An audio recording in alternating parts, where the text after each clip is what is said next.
So you've come back to finish my exhaust? I have, yeah. So we're about to cut the exhaust hangers, and it doesn't work. So this is kind of like the first start. Why does it not work? Because when we were in a rush to leave many weeks ago now, we trapped the cable in the wheel of the car. So when you were in a rush to leave, you ran over your own saw cable? Correct. So this is like a first start-up sort of thing. Cold start. Okay, so this is going to like either trip the entire building out or street or weld out. So it's fixed, now we can carry on. An hour after we're supposed to be started. It's a common theme. Oh great, so I want to do something. Right, I'll carry on. So here I am with my wiring loom, just pinned up, just for ease. The blue markers are showing where stuff is not technically going to terminate, but going to come out of the loom, so we can tape up to that point.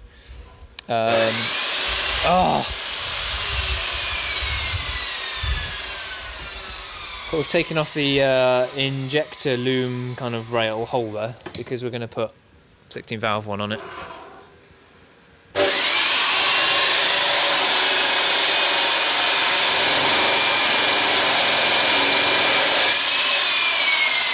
Because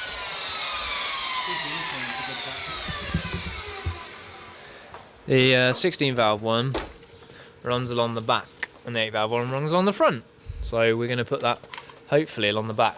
Actually goes that way around to make it look a bit tidier, if the loom will allow. So we're going to head away from that. So all I need to do here is thin the loom out a little bit. I need to fit a plug on the end of there for the glow plugs. And I need to take out this section here, which is a whole block which can be get rid of, which is ideal because I haven't got much space. And this is for the coolant heater, so we're going to get rid of that. And that'll give me a nice little box actually that I might be able to use for holding the relays for the fans on the front of the car. I hope you heard some of that. But anyway, and then I got some tape and stuff and just make that look a bit tidier. Winning. Nice. Have you earthed it? Yeah, it's earthed. Many fails occurred that day. Just welded the tungsten to the job. Nice. This is some really backyard sort of TIG welding, this is. So we're just going to make some adapter bits, sort of cut stuff for the inlet. So we're short about 75mm. That's going to sit down there with the math down the bottom there on the wiggly thingy. And then he's going to cut another pipe. It's going to come across like that. I might mention that already. So he's just going to cut that now, and then that's hopefully a little bit of noise out of the way so I can start talking about wiring. You going to cut it yet? Can't rush precision. 76 will do. It's 75, we said 75, so it's being 75. Watch out, need eye protection. Ear defenders.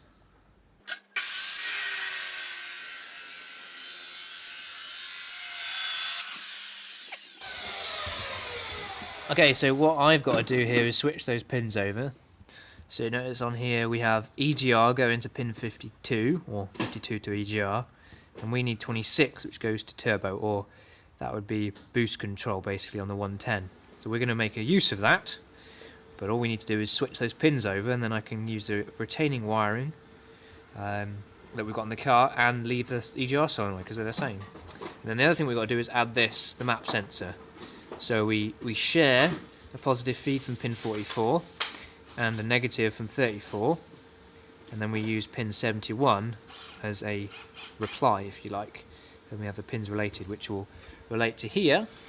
So we'll go and do that now while he makes some noise. Going under the car, Piggy's welding my exhaust under the car. Oh yeah, that worked. Is that going to melt a bit? I'll tack it and then take it off. Okay. You're very tacky sometimes. ABC of welding. Always be comfortable. Are you comfortable? No. So what did you do today, Tom? I'm a mess. What are you doing today? Well, what I am doing, here's what I made earlier. So I've just extended the intake pipe, and now we're just going to weld this piece of stainless onto... For 2 turbos? Yeah, so that's going to be like the... Going to be a GT9? Yeah, so small one, just like to pick up between 2 and 10 RPM. Yeah, on startup, so just to get the other one spinning. So we're going to drill a hole in there, angle it out slightly. I'm going to TIG weld around it, and then that's going to be for the breather system. So, yeah. Aha! Oh, we made progress. Aha! Aha! I'm so short, it's ridiculous. Okay, so here we have some wiring. So we've switched pins in the ECU. Yeah, there's some crimp connectors. There's a good reason for that. I'm desperately wanting to solder these, but I just know I shouldn't because it's an engine bay loom. You should never solder one of those. So they're crimped and switched. What's also in there is a pin for our map sensor. That's really hot and shiny. Yes, all right. And that wire goes all the way along. It's pink, not white, but that's all I had. And then we now got our 3 wires for our map sensor, which one is earth, one is 5 volts, and one is signal. And they tap into the same wires which are used for the fuel pressure sensor as per wiring diagrams. So hopefully the wire diagrams are right. So that's the wiring done. Oh yeah, and our plug's now fitted on to plug into the there. So we'll start yeah, glow plugs, that's the one. Yeah. Next thing to do is just strip back the loom here a bit so that I've got a bit of stretch so I can stretch these injector plugs around the back of the injectors. And I'll start taping it up. What? How long has it taken us? Us. You. Us. What, to just do that? A while. Yeah, I've been at it since yesterday. I hate wiring. It's also a bit scary because obviously if I get these pins wrong, nothing will work. Or something will work and it shouldn't. You made an intake, yes, very nice. Shiny things are good things. Correct. Piggy and Ziggy. Oh! that hurt, I think. That hurt more than me. Hey? You see, it's alright having Peugeots and stuff, but the best part of your coming to here is your dog. Yeah. You like gravel rash on your Peugeot, don't you? Hey? You like gravel rash on your Peugeot. It's got enough rash on it as it is. I'm not kidding. So.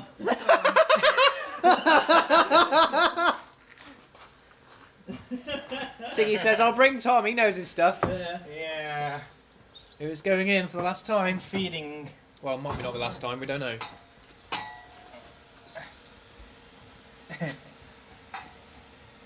Burning his hands on the weld. I was trying to burn myself because it's warm. I'll take a 2nd degree burn over this temperature.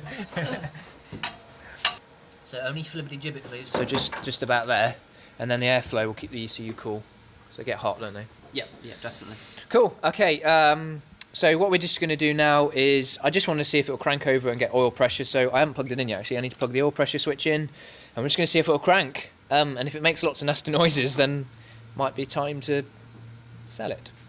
Okay, so just to review, we've only plugged in oil pressure switch. We've plugged it in down the chassis there, and the fuel relay is unplugged for any reason. No ECU, nothing else plugged in, so nothing can trigger the fuel system, etc.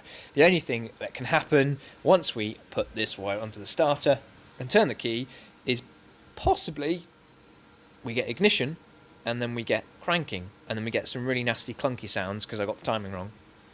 Or you didn't top the rod bolts up. Or that. I don't know really what I'm recording here. Whoa. A massive fail or just oil pressure squirting out somewhere. Okay. Okay, so it turns over, I still got no oil pressure. but I don't think that was a good enough crank to get oil pressure. Oh, no, not even start. So, we need more power. So We that do. extension. Dum, dum, dum, dum, dum, dum, dum, dum. Let's hope for some oil pressure. Take 2. Very uneventful crank about to occur. We have brighter lights. Airbag light went off. Good. Oh, that's a dead battery, isn't it? It is.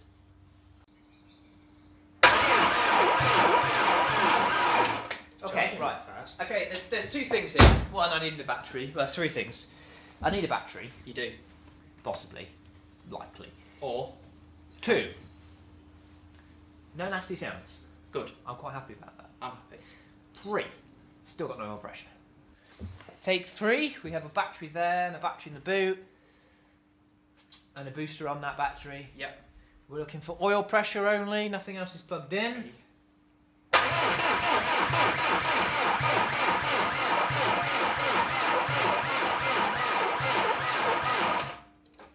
Still not getting there, there's so much oil, there's so many galleries that are empty of oil. because it's a brand new engine. Yeah. Leave it for a few more minutes and then try again.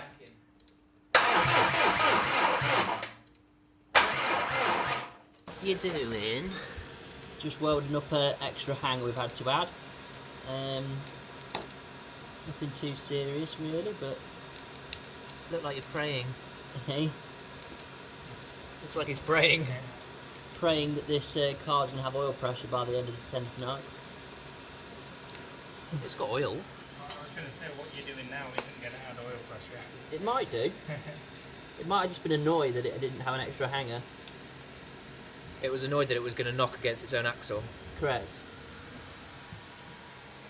Nearly the last weld. There's a couple of little tabs to put on the end of some of these hangers just to stop rubbers falling off.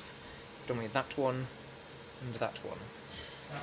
So this could be take 4 or 5. We're trying to get oil pressure. We've not got a cranking speed. The engine's dry, so it might take a while. Or I haven't plugged the oil sensor in. That'd be funny. Not. Or the oil pump's dead. That'd be a shame.